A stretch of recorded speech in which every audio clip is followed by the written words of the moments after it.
Salut à toi mon alpha, j'espère que tu vas bien. Ça me fait super plaisir de te retrouver dans cette vidéo et aujourd'hui on va voir un truc qui peut te sauver des mois de souffrance et de doute. Parce que mon alpha, le vrai signe que la loyauté est morte, c'est pas quand elle crie, c'est pas quand elle fait des scènes, c'est quand elle ne ressent plus rien. Quand tu fais un truc qui avant déclenchait une discussion et que maintenant t'as juste un c'est bon, un t'inquiète, un regard vide et là tu te dis cool, moins de conflits. Non, souvent c'est l'inverse, elle a déjà décroché. Elle est partie dans sa tête avant de partir dans la vraie vie. Donc aujourd'hui, je vais te donner 3 signaux cachés que les hommes ignorent. Le silence qui tue, la façon dont elle protège son monde digital et le retournement psychologique où elle te met en coupable pour couvrir ses propres trucs. Et à la fin, je te donne un mini protocole simple pour vérifier ça, sans parano, sans interrogatoire et surtout sans te faire manipuler. Reste bien jusqu'au bout, ça peut te remettre droit très vite. Mon alpha, écoute bien, quand une femme tient à toi, elle réagit, même si c'est chiant, même si ça crée des tensions. Parce que derrière la tension, il y a un truc, l'investissement. Le piège, c'est que les mecs pensent moins de disputes égale mieux. Non, parfois, moins de disputes égale elle s'en fout. Quand elle est engagée, elle veut corriger, elle veut régler, elle veut comprendre. Elle te met face à tes conneries parce qu'elle se projette encore. Elle se bat pour un futur. Mais quand elle commence à décrocher, elle entre dans un mode très froid, résignation. Un mode, ça sert à rien.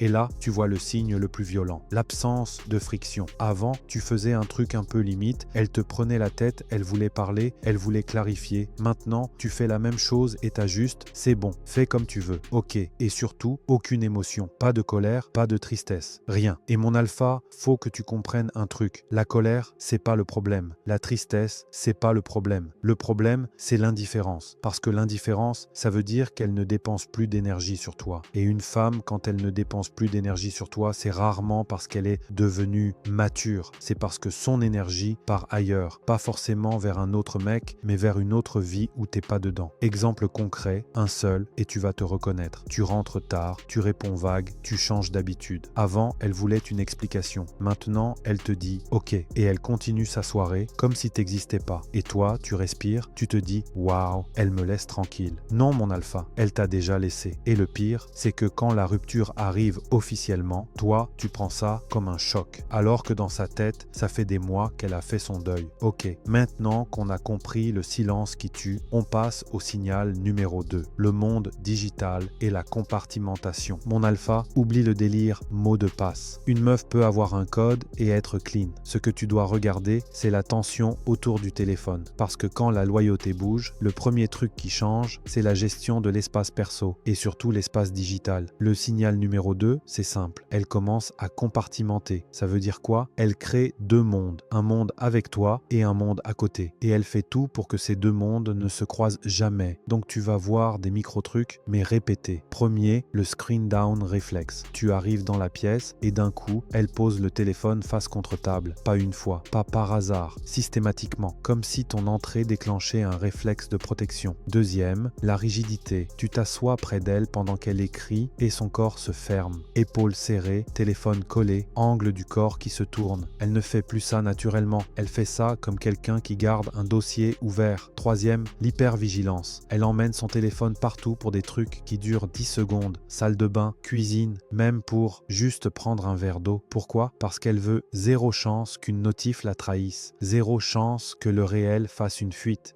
Et mon alpha, ça, c'est pas elle est discrète, c'est elle gère une dissonance. 2 réalités en même temps, ça crée une tension mentale énorme. Donc elle gère la tension en séparant tout, physiquement et digitalement. Exemple concret, un seul. Avant, tu pouvais passer derrière elle pendant qu'elle scrollait, elle s'en foutait. Maintenant, tu passes, elle lock, elle change d'appli, elle tourne l'écran et après elle te dit « mais t'es parano ». Non, toi t'as juste vu le réflexe. Attention, je te dis pas, si elle met son téléphone face en bas, elle trompe. Je te dis, si son téléphone devient un coffre-fort émotionnel, c'est qu'il y a un truc à cacher. Et quand t'es en couple, cacher, c'est déjà un problème. Ok, maintenant, on passe au signal numéro 3, le plus vicieux, la projection. Quand elle te met en coupable pour que toi tu regardes jamais dans sa direction. Mon alpha, là, on rentre dans la partie la plus sale. Parce que quand quelqu'un fait un truc qu'il sait pas clean, il doit gérer un poids, la culpabilité. Et pour enlever ce poids, le cerveau a une astuce. Projeter. Projection égale, elle colle sur toi ce qu'elle fait ou ce qu'elle pense. Comme ça, elle se sent moins mauvaise. Et surtout, elle inverse le film. Le signe est simple, elle commence à t'accuser sans preuve. Avant, elle te faisait confiance. Et d'un coup, elle devient suspicieuse, elle te sort. Tu parles à qui? Pourquoi t'es sur ton téléphone? T'es bizarre en ce moment. T'as quelqu'un sans éléments, sans logique, juste des pics. Et mon alpha, c'est pas toujours jalousie. Parfois, c'est fumigène psychologique. Elle te met en défense pour que toi, tu sois occupé à prouver ton innocence. Parce que quand toi, tu te justifies, tu perds ton cadre. Tu deviens réactif, tu veux rassurer, tu veux calmer, tu veux prouver. Et pendant que tu prouves, tu ne poses plus les questions. Tu ne regardes plus les incohérences. Tu ne regardes plus son comportement à elle. Et ça, c'est exactement le but. Deuxième truc, le pivot défensif. Tu poses une question neutre, calme, sans accusation, du style « Tu étais avec qui au téléphone ?» Et au lieu de répondre, elle attaque ton caractère « Mais t'es malade, t'es insécure, t'es contrôlant, tu veux me fliquer. » Mon alpha, ça c'est pas une réponse, c'est une diversion, une façon de rendre le coût des questions tellement élevé que tu arrêtes d'en poser. Et c'est là que le gaslighting léger commence. Elle te fait croire que tu inventes, que tu exagères, que t'es parano, alors que toi, tu as juste remarqué un changement. Exemple concret, un seul. Tu remarques qu'elle s'isole, qu'elle protège son téléphone. Tu demandes calmement « C'est quoi ce délire en ce moment ?» Et elle te répond pas sur le délire. Elle te répond « Waouh, donc tu me fais pas confiance. » Et là, tu te retrouves à rassurer au lieu de lire la réalité. Ok, maintenant qu'on a vu la projection, on passe au signe suivant. La dévalorisation plus la réécriture du passé. C'est là qu'elle fabrique sa justification. Mon alpha, quand une femme n'est plus loyale, elle a un problème,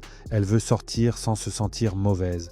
Donc son cerveau fait un truc très simple, il te descend et il réécrit l'histoire. Premier signal, la dévalorisation. Avant, tes petits défauts étaient mignons ou juste ignorés. Maintenant, tout devient un sujet. Elle te micro-corrige. La façon dont tu manges, la façon dont tu respires, ta manière de parler, tes blagues, tes habits, tes histoires. Et c'est jamais un feedback sain. C'est pas « j'aimerais mieux ça », c'est un agacement froid. Un « tu me saoules », déguisé. Pourquoi? Parce que si elle te voit comme nul, alors sa sortie devient logique. Son cerveau construit un dossier, c'est pas moi la méchante, c'est lui le problème. Et ça mène au deuxième truc, encore plus violent, la réécriture du passé. On se rappelle les bons moments, on se dit qu'on a grandi, qu'on a construit. Quand elle décroche, elle commence à dire « En fait, j'ai jamais été heureuse. En fait, c'était toxique depuis le début. En fait, tu m'as toujours étouffé. » Même si votre réalité, pendant des années, contredit ça. Mon alpha, c'est pas une analyse, c'est une stratégie psychologique. Ça s'appelle réduire la dissonance. Elle veut que sa décision ressemble à un sauvetage, pas à une trahison. Et plus elle réécrit, plus elle se convainc. Et plus elle se convainc, plus elle devient froide. Parce que dans sa tête, elle n'est plus en train d'abandonner un bon truc. Elle est en train de se libérer. Exemple concret, un seul. Tu fais un effort, tu ramènes un truc bien, tu proposes un moment à deux. Avant, elle aurait apprécié. Maintenant, elle te répond, tu fais ça maintenant? Ça sert à quoi? T'as jamais été comme ça. Et d'un coup, le moindre geste positif devient suspect ou inutile. Mon alpha, quand même tes actions positives sont vues en négatif. C'est pas que tu fais mal, c'est qu'elle a déjà choisi sa lecture. Ok, maintenant on passe au niveau sortie.